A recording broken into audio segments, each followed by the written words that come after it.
네, 보시는 건 작곡가 김형석 씨가 소셜미디어에 올린 글입니다. 대면 예배를 강행하면서 방역에 저항하는 교회를 향한 메시지입니다. 곳곳에서 방역을 방해하는 모습들이 아직도 이어지고 있습니다. 먼저 배승주 기자가 전해드립니다. 부산 진구 평화교회에 공무원 출입을 금지하는 안내문이 붙어 있습니다. 어제 대면 예배를 강행하면서 방역당국 점검에 걸린 곳입니다. 아예 대놓고 방역 지침에 반발하고 있는 겁니다. 어제 대면 예배 금지 명령을 어긴 교회는 서울, 경기, 인천과 부산에서만 1,300곳이 넘습니다. 감염 확산이 심각한데도 아랑곳하지 않고 있습니다. 종교 자유가 있고 신앙을 선택할 수 있는 양심의 자유가 있는데 함부로 이렇게 행정명령을 내리느냐. 교회뿐만이 아닙니다. 지난 18일 부산 중구의 한 주민센터에선 공무원이 40대 민원인에게 마스크를 써달라 2차례 요청했습니다. 그러자 민원인은 해당 공무원을 때리며 난동을 부렸습니다.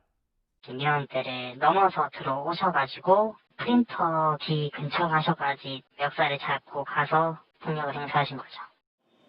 사흘 전 지하철 2호선에서도 70대 남성이 마스크를 제대로 써달라고 요구한 승객을 욕설하고 협박해 경찰에 붙잡혔습니다. 마스크 껴주세요라고 정중하게 부탁했는데 야 너네 일가족을 몰살시킬 것이다라고. 또 오늘 오전 부산항에선 확진자 2명이 나왔던 러시아 선박에서 선원 2명이 도주했다 붙잡히기도 했습니다. JTBC 배승주입니다. 네, 이렇게 방역을 방해하지 못하도록 지침을 어기는 교회들에게 구상권을 청구하는 법안이 사실 지난 3월에 이미 발의됐던 적이 있습니다. 하지만 선거를 앞두고 교회들이 항의하자 갑자기 철회했습니다. 김필중 기자입니다. 민주당은 오늘도 사랑제일교회를 지목하며 구상권 청구를 다짐했습니다. 사랑제일교회 등과 광화문 집회에서 시작된 코로나 감염이 수도권을 넘어서 전국으로 정부는 전원 고발과 구상권 행사도 불사할 것임을. 현재로선 집합금지 명령을 어기고 대면 예배를 열어도 벌금 300만 원만 내면 되기 때문입니다. 그런데 여당이 이런 방침을 밝힌 게 처음이 아닙니다. 지난 3월 19일 민주당 의원 12명은 감염병관리법 개정안을 발의했습니다. 방역 지침에 반해 대면 예배 등을 강행하면 구상권을 청구할 수 있게 하는 내용이었습니다. 신천지 사태 속에서도 일부 교회가 대면 예배를 강행하자 압박에 나선 겁니다. 그런데 이 법안은 4월 1일 갑자기 철회됐습니다. 한 의원실 관계자는 JTBC에 4.15 총선을 앞두고 교회들의 항의가 많아 철회할 수밖에 없었다고 전했습니다. 선거 직전 눈치를 보다 집합금지 명령 강제 근거를 마련할 기회를 놓쳤다는 지적이 나오는 이유입니다. 민주당은 뒤늦게 다시 같은 취지의 법안을 내 9월 정기국회 때 처리할 예정인데 사랑제일교회를 겨냥해 소급 적용 여부도 검토하고 있습니다. JTBC 김필주입니다.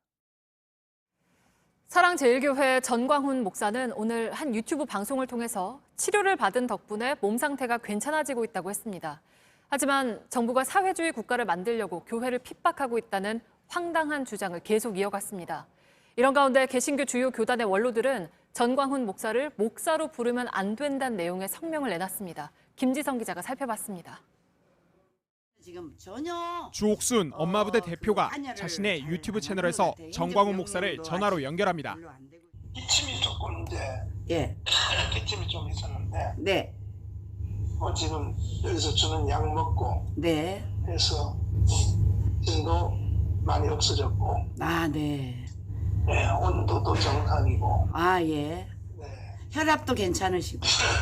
네, 혈압도 괜찮고. 네. 방역 당국의 조치를 불신하더니 덕분에 건강이 좋아졌다고 얘기하는 겁니다. 하지만 이어진 대화에서 황당한 주장을 내놓습니다.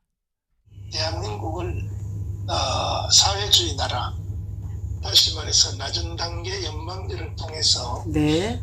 1국가 2체제를 거쳐서 결국 북한으로 가자고 하는, 우리는 잘 안 넘어가니까 제거하려고 모든 총력을 다 누리고 종교의 자유를 완전히 지금 짓밟는 행태를. 전 목사의 변호인단도 현 정부가 공산당 정부라며 한국 교회를 대신해 정부의 코로나 사기의 진실을 밝히겠다는 입장문을 배포했습니다. 변호인단에 속한 변호사 대부분은 총선에 출마했다 떨어진 정치인들입니다. 강현재 변호사는 새정치민주연합, 국민의당, 자유한국당 등 당적을 옮기며 총선에 출마했지만 매번 낙선했고, 고영일 변호사도 기독자유 통일당 대표로 총선에 나섰지만 떨어졌습니다. 정준길 변호사도 새누리당 후보로 두 차례 총선에 출마했지만 당선되지 못했습니다. 이런 가운데 개신교 주요 교단의 원로들은 성명서를 통해 최근 사랑제일교회발 코로나 확진 사태에 대해 사죄를 했습니다. 그러면서 정광훈 목사와 그의 추종자들은 범죄 집단이라며 정광훈을 더 이상 목사로 부르지 말아달라고 호소했습니다. JTBC 김지성입니다.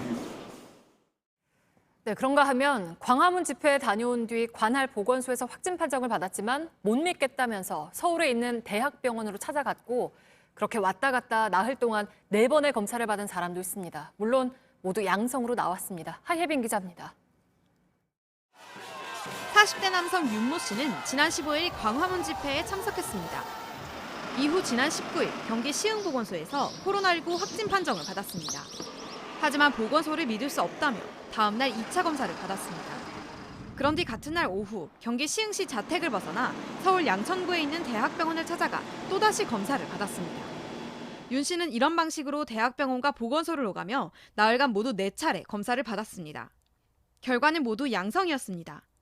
하지만 지난 22일 결과를 못 믿겠다면서 다시 집을 나와 서대문구에 있는 또 다른 대학병원으로 가서 검사를 받겠다고 주장했습니다. 시흥시 보건소가 다시 검사를 해서 확진이 나왔고, 근데 그분이 자기가 정부 기관을 못 믿는다고 저희한테 믿을 수 없다고 해서 다시 22일 날 시흥시 보건소에서 다시 검사를 했죠. 윤 씨는 서대문구 B대학병원에서 검사를 기다리던 중 시흥보건소 신고를 받고 출동한 경찰에게 발각됐습니다. 병원 관계자와 보건소 직원들이 1시간 넘게 설득해 구급차를 타고 오후 5시쯤 시흥으로 돌아갔습니다. 현재 윤 씨는 집에 격리돼 음압병실 입원을 기다리고 있는 상태입니다. JTBC 하혜빈입니다. 네, 이런 일들이 자꾸 벌어지는 배경에는 인터넷 공간에 잔뜩 퍼져 있는 가짜 뉴스가 있습니다.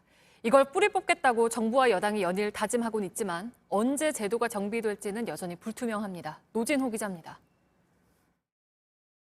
최근 며칠 유튜브를 달구고 있는 영상입니다. 양성이 엄청나게 많이 나왔어요. 병원 가서 다시 받았더니 거의 다 음성이 나왔다. 양성이 나왔는데 거짓말이잖아요. 양성인데 가짜 양성이잖아. 보건소가 보수 인사들의 검사 결과만 양성으로 바꿔치고 있다는 주장인데 방역당국이 확인한 가짜 뉴스입니다. 같은 파일이 여러 개 올라가 있는데 어떤 건 조회수가 40만 회를 넘었습니다. 정부와 여당이 연일 가짜 뉴스 엄단을 외치지만 현실은 다른 겁니다.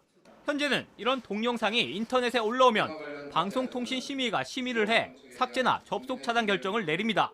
하지만 시간이 걸리는 데다가 유튜브 같은 글로벌 사업자에겐 결정을 강제할 길도 없습니다. 독일의 경우 이런 가짜 뉴스를 포함해 위법적인 게시물이 올라왔는데도 24시간 내에 지우지 않으면 해당 사업자에겐 최대 700억 원에 이르는 벌금을 부과할 수 있습니다. 우리도 이런 개선책을 찾겠다며 민주당이 20대 국회 때 각종 법안을 발의했지만 통과된 건 하나도 없습니다. 21대 절대 가반이 된 뒤에도 비슷한 법안을 다시 내긴 했지만 담당 상임위가 제대로 구성되지 않아 아직 논의조차 안 되고 있긴 마찬가지입니다. JTBC 노진호입니다.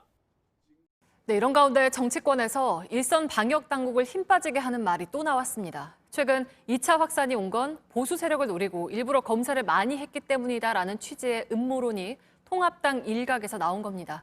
최승기 기자입니다. 검사를 많이 하면 확진자도 많이 나올 수밖에 없다. 통합당 한기호 의원의 글입니다. 정부가 국민을 겁박해 검사를 많이 받게 하고 있다. 교회 신자와 광화문 집회자들을 죄인으로 만들고 있다고도 썼습니다. 방역당국이 정치적 의도를 갖고 일부러 검사를 많이 하고 있다는 취지입니다. 당장 비판이 제기됐습니다. 민주당 노웅래 의원은 진위를 왜곡시키는 것은 사이코패스나 할 짓이라고 공격했습니다. 방역당국도 부인하며 강경 대응을 예고했습니다. 그런 일로 환자 수를 조정하거나 하는 일은 있을 수가 없고 그런 사항으로 지속적으로 문제 제기를 한다고 하면 그 부분에 대해서는 단호하게 필요한 조치를 취하도록 하겠습니다. 이런 가운데 통합당 내에서도 광화문 집회 주도 세력과는 결별해야 할 때란 목소리가 나오고 있습니다. 당장 8.15 집회 주최 단체 중 한 곳의 대표인 민경욱 전 의원도 여전히 통합당의 인천 연수을 당협위원장입니다. 이와 관련 통합당 이양희 신임 당무감사위원장은 JTBC에 모든 방안을 검토하겠다고 했습니다. JTBC 최승기입니다. 다시 코로나19 소식으로 이어가겠습니다. 지금 시민들도 시민들이지만 가장 힘든 사람들은 바로 의료진입니다. 몸과 마음이 지칠 대로 지친 상태에서 끝날 줄 모르는 바이러스와의 싸움을 하고 있습니다. 최승훈 기자입니다. 코로나19와 싸운 지 내리 7달째. 의료진은 지칠 대로 지쳤습니다. 오른쪽 견갑골을 지금 쓸 수가 없는 상황이 됐어요. 모니터 앞에서 계속 처방을 내고 환자들에 대한 그 정보를 모니터하고 뭐 그런 과정이 좀 길어지고 현장을 떠나는 인력도 하나둘씩 늘고 있습니다. 이제 더 이상 힘들어서 그만두겠다고 했을 때 만류를 할 수가 없는 거죠. 코로나19 방역과 의료 인력 절반은 이미 자신이 환자입니다. 환자들을 돌보느라 정작 자기 건강은 챙기지 못했습니다. 힘든 건 몸만이 아닙니다. 추가 확산을 막기 위한 역학조사관들은 거짓말과도 싸워야 합니다.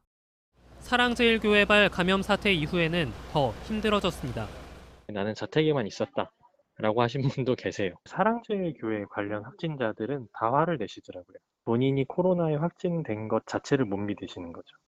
서울대 연구팀은 코로나19 치료와 방역 인력들이 이른바 번아웃을 겪고 있다고 진단했습니다. 몸도 마음도 탈진 상태라는 겁니다. 또 의료와 방역 인력 10명 가운데 7명은 업무 중 울분을 느꼈다고 했습니다. 화장실조차 가기 힘든 열악한 근무 환경에 민원인에게 험한 말을 듣는 일도 많았던 탓입니다. 정부는 휴식 프로그램을 마련하겠다고 했습니다. 하지만 휴식을 위한 교대 인력 확보는 여전히 병원과 의료진 몫입니다. JTBC 최승훈입니다.